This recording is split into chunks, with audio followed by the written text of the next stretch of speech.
Why digital badges? Let's talk a bit about the history of badges. Who uses them and what were they used for? A number of organizations and environments, including the Girl Scouts, the Boy Scouts, and the military, have historically utilized badges as a means for motivating their community members to take action and for their community members to showcase their skills, abilities, and accomplishments. However, the significance of these badges remained most prominent within the domain of these relatively closed communities. So let's fast forward to today. The face of education and the workforce, as well as the bridge between these two domains, is changing. To quote the Senior Vice President of People Operations at Google, Laszlo Bock, GPAs are worthless as a criteria for hiring and test scores are worthless. Your ability to perform at Google is completely unrelated to how you performed when you were in school because the skills you acquired in college are very different. This statement reflects how industries are starting to change how they view student qualifications. So why use open badges as part of your school's training program? Digital badges align with the expectations and standards of a high-quality training program. Incremental and cumulative badges motivate learners to complete training pathways, similar to a form of gamification. Digital badges allow potential employers to properly verify a candidate's skills. They support increased options for learner voice and choice. Digital badges help to prepare learners for college and careers at all ages.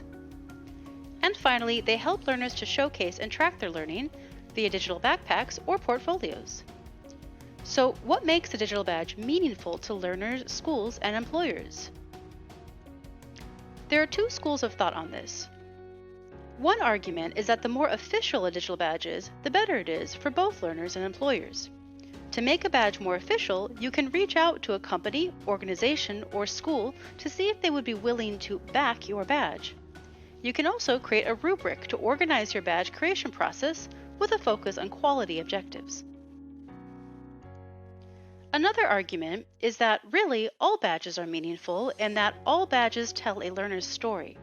Regardless of who created a digital badge, whether it was a certified company or Mrs. Smith, the 7th grade English teacher, all badges earned by a learner tell a story about that learner's interests. Similarly, for employers, all badges provide them with a clearer picture of who the learner is. What are they about? What topics capture their interest? And how do they spend their time? For example, let's say I'm in charge of a school that serves a high population of English language learners, and we have to hire a new teacher.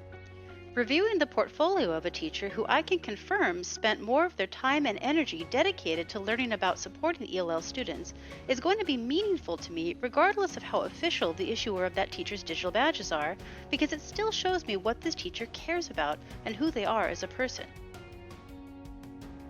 Another reason you might want to incorporate digital badges into your next training is that they support the rollout of both synchronous training options for learners, where learners can opt to come receive training in person, and asynchronous training options, where learners can opt to learn at their own pace in an online environment to earn the same badge. Digital badges can also lend themselves to supporting the choice and voice of your trainees. For example, I could create a handful of online training programs that might appeal to the unique interests and jobs of each person on our school's team, and then allow them the opportunity to choose which of the badge offerings they wish to earn. Studies show that when given more options in how to proceed with the training, learners, especially adult learners, tend to be more receptive to the material being taught. Thanks for watching. For more information on digital badges, please visit www.mis.mo.